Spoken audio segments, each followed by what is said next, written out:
बर्फ से ढकी एक रहस्यमयी गुफा जो साल के ज्यादातर महीनों में इंसानों की पहुंच से बाहर रहती है। लेकिन जैसे ही सावन का महीना आता है, लाखों लोग जान हथेली पर रखकर हिमालय की इस दुर्गम यात्रा पर निकल पड़ते हैं, सिर्फ एक झलक के लिए। एक ऐसी झलक जो विज्ञान को चौंकाती है और श्रद्धा को जीवंत कर देती है। अमरनाथ, ये नाम सुनते ही मन में एक सवाल गूंजता है। आखिर इस गुफा में ऐसा क्या है? क्यों हर साल यहाँ बर्फ से अपने आप एक शिवलिंग बनता है जो किसी इंसानी हस्तक्षेप के बिना आकार लेता है, बढ़ता है और फिर धीरे धीरे लुप्त हो जाता है?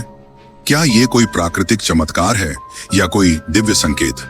क्या है बाबा अमरनाथ की अमर कहानी?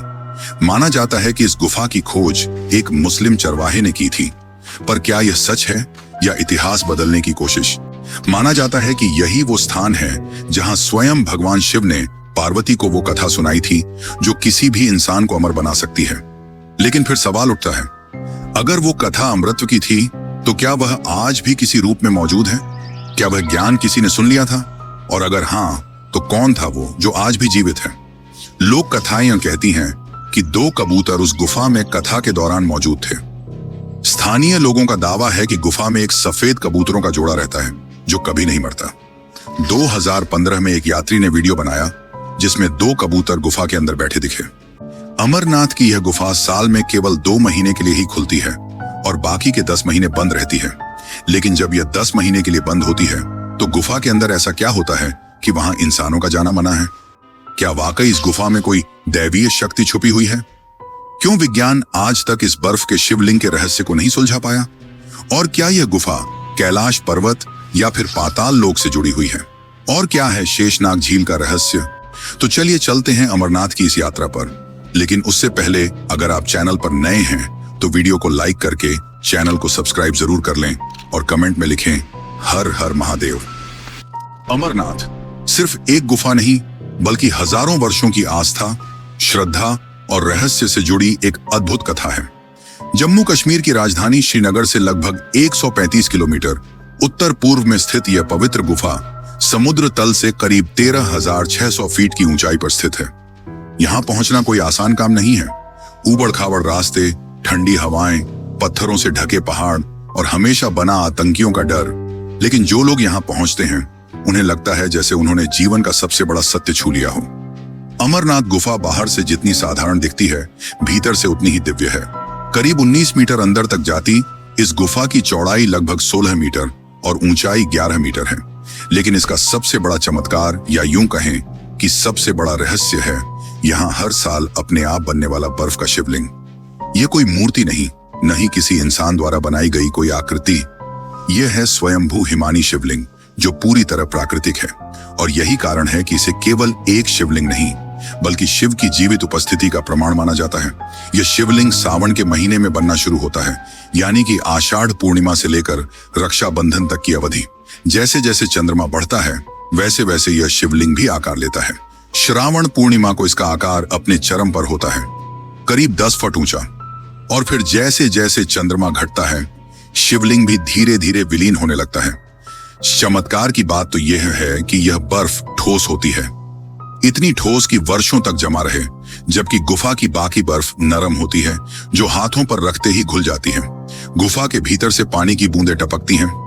इन्हीं बूंदों से धीरे धीरे शिवलिंग आकार लेता है और इसी स्थान को अमृत की गुफा कहा जाता है, क्योंकि पुराणों के अनुसार यही भगवान शिव ने माता पार्वती को अमर कथा सुनाई थी। वह कथा जिसे कोई और न सुने, इसलिए शिव ने पहले नंदी को, फिर चंद्रमा, सर्प, गण और पंच तत्वों को भी त्याग दिया। यहां तक कि उन्होंने अपने प्रिय रुद्र गणों को भी बाहर छोड़ दिया ताकि केवल पार्वती यह कथा सुन सके। और यही कारण है कि इस गुफा को तीर्थों का तीर्थ कहा जाता है।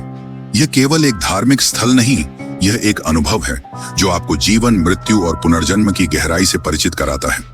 पर क्या आपने सोचा है कि पर्वत की इन ऊंचाइयों के बीच इतने दुर्लभ स्थान पर इस गुफा की खोज किसने की? इतिहासकारों के अनुसार अमरनाथ गुफा की खोज 16वीं शताब्दी में एक मुस्लिम चरवाहे ने की थी। दरअसल एक दिन बूटा मलिक नाम का मुस्लिम चरवाहा अपनी बकरियों को चराने पहाड़ों में ले गया। वहां उसे एक साधु मिले जिन्होंने बूटा मलिक को कोयले से भरा एक थैला दिया। जब बूटा मलिक ने घर जाकर वह थैला खोला तो उसमें हीरे जवाहरात भरे हुए थे। यह देखकर बूटा मलिक काफी खुश हुआ और वह उस साधु को धन्यवाद देने वापस उस पहाड़ पर गया। पर वह साधु वहां नहीं थे, बल्कि वहां बर्फ से बना एक शिवलिंग था। बाद में यह बात बूटा मलिक ने गांव वालों को बताई और तभी से अमरनाथ की यात्रा शुरू हुई। आज भी अगर आप किसी हिंदू से अमरनाथ के बारे में पूछेंगे तो आपको यही कहानी बताई जाएगी। लेकिन यह कहानी सिर्फ एक कहानी है, सच्चाई नहीं। 12वीं सदी के कल्हण नामक एक इतिहासकार द्वारा लिखी गई पुस्तक राजतरंगिणी में लिखा गया है कि कश्मीर के राजा संधिमती अमरनाथ की गुफा में जाकर यहाँ के बर्फीले शिवलिंग की पूजा करते थे। यहाँ तक कि भारतीय पुरातत्व विभाग भी इस गुफा को 5000 साल से भी ज्यादा पुरानी मानता है, यानी कि यह गुफा महाभारत काल से भी पहले अस्तित्व में थी। तो चलिए अब जानते हैं भगवान शिव और इस स्थान के निर्माण से जुड़ी कथा के बारे में। दरअसल एक दिन माता पार्वती ने शिव जी से कहा, प्रभु, मेरा शरीर तो नश्वर है जो एक दिन मृत्यु को प्राप्त हो जाएगा, परंतु आप अमर हैं। आखिर इसका कारण क्या है, यह मुझे भी बताइए, मैं भी अजर अमर होना चाहती हूँ। तब शिव ने कहा कि यह सब अमर कथा के कारण है। ये सुनकर पार्वती जी शिव जी से अमर कथा सुनाने की जिद करने लगी। शिव जी इसे काफी समय तक टालते रहे, लेकिन जब पार्वती जी की जिज्ञासा बहुत बढ़ गई तब उन्होंने सोचा कि अब यह कथा सुना ही देनी चाहिए। शिव जी नहीं चाहते थे कि उनके और पार्वती के अलावा यह कथा और कोई सुने, इसलिए वे एक सुनसान जगह चाहते थे और इसके लिए वे अमरनाथ की गुफा की ओर चल पड़े। अमरनाथ गुफा की ओर जाते जाते शिव जी ने अपने सभी साथियों को अलग अलग जगह छोड़ दिया ताकि कोई और इस कथा को न सुन सके। उन्होंने नंदी महाराज को बेलगाम में छोड़ दिया, जिसे आज पहलगाम भी कहा जाता है। अपनी जटाओं से चंद्रमा को निकालकर चंदनवाड़ी में छोड़ दिया। फिर शेषनाग तालाब के पास अपने गले में लिपटे वासुकी नाग को छोड़ दिया। फिर अपने पुत्र गणेश को महागणेश पर्वत पर रुकने के लिए कहा और अंत में उन्होंने 5 तत्वों को भी रास्ते में ही छोड़ दिया। माना जाता है कि पंचतरणी ही वह जगह है जहां ये 5 तत्व वायु, जल, अग्नि, पृथ्वी, आकाश एकाग्रित रहते हैं। इन सभी तत्वों को छोड़ने के बाद महादेव माता पार्वती के साथ अमरनाथ की गुफा में पहुंचे। शिव जी ने यह सुनिश्चित किया कि उस जगह पर उनके अलावा और कोई न हो। फिर वहां एक सुख नामक पक्षी मौजूद था। अब शिव जी ने माता पार्वती को कथा सुनाना शुरू किया और माता पार्वती से कहा कि तुम बीच बीच में हुंकार भरती रहना ताकि मैं निरंतर कथा सुना सकूं। अब महादेव ने अमर कथा शुरू की। देवी पार्वती बीच बीच में हुंकार भरती रही, परंतु कुछ समय पश्चात माता पार्वती को नींद आ गई। शिव जी कथा सुना रहे थे और उस कथा को पार्वती के अलावा वह सुख भी बड़े ही ध्यानपूर्वक सुन रहा था। और माता पार्वती के सो जाने के बाद सुख बीच बीच में हुंकार भरने लगा। परंतु कुछ समय पश्चात भगवान शिव को संदेह हुआ कि कोई और पार्वती की जगह हुंकार भर रहा है। शिव जी ने जब मुड़कर पार्वती की ओर देखा तो वह गहरी निद्रा में थी और उनके बीच बैठा हुआ कबूतर हुंकार भर रहा था। यह देखकर शिव जी क्रोधित हो उठे और अपना त्रिशूल लेकर उस पक्षी को मारने दौड़े। लेकिन कथा सुनकर पक्षी बहुत ज्यादा ज्ञानी हो चुका था और उसने अपने ज्ञान के बल पर माया का इस्तेमाल करके व्यास जी की पत्नी के गर्भ में जा छिपा। और चौंकाने वाली बात तो यह थी कि यह सुख व्यास जी की पत्नी के गर्भ में 12 वर्षों तक रहा। तब भगवान शिव ने उस सुख को आश्वासन दिया कि तुम्हें कोई नहीं मारेगा, जिसके पश्चात वह सुख गर्भ से बाहर निकला और वेद व्यास जी का पुत्र कहलाया और बाद में शुकदेव मुनि के नाम से दुनिया में प्रसिद्ध हुआ। वैसे क्या आपको पता है, जब शिव जी ने अमर कथा सुनाई थी तो पार्वती और उस सुख के अलावा कोई और भी था जिसने इस अमर कथा को सुना और आज भी अमरनाथ गुफा में वास करता है। तो चलिए जानते हैं उसकी सच्चाई। गुफा के अंदर 2 सफेद कबूतर कई हजार सालों से मौजूद हैं, जिनके दर्शन पाना सौभाग्य माना जाता है। लोगों का कहना है कि ये कबूतर साक्षात माता पार्वती और शिव जी ही हैं। दरअसल जब शिव जी माता पार्वती को अमृत की कथा सुना रहे थे तब उनके अलावा एक सुख यानी कि कबूतर भी वहां मौजूद था, लेकिन उस कबूतर के साथ ही उसके 2 अंडे भी थे। शिव जी ने उन्हें जिंदा न समझकर वहीं छोड़ दिया, लेकिन कुछ समय बाद उन अंडों से 2 चूजे निकले जो बाद में अमर हो गए और वही कबूतर का जोड़ा आज भी अमरनाथ की गुफाओं में मौजूद है। और सबसे चौंकाने वाली बात तो यह है कि इतनी ऊंचाई पर जहां ऑक्सीजन की मात्रा ना के बराबर होती है और दूर दूर तक खाने पीने का कोई साधन नहीं है और ना ही आसपास कोई और पक्षी, लेकिन इतनी दुर्लभ स्थिति में भी ये 2 कबूतर सालों से कैसे जिंदा हैं, यह अपने आप में एक चमत्कार है। वैसे एक और रहस्य है जिसने भक्तों को चौंका रखा है, जो है शेषनाग झील। माना जाता है कि इस झील में शेषनाग वास करते हैं। यह झील लगभग 250 फीट गहरी है और स्थानीय लोगों का यह मानना है कि 24 घंटे में एक बार शेषनाग इस झील के ऊपर आते हैं। और कई भक्तों ने शेषनाग की परछाई देखने का भी दावा किया है।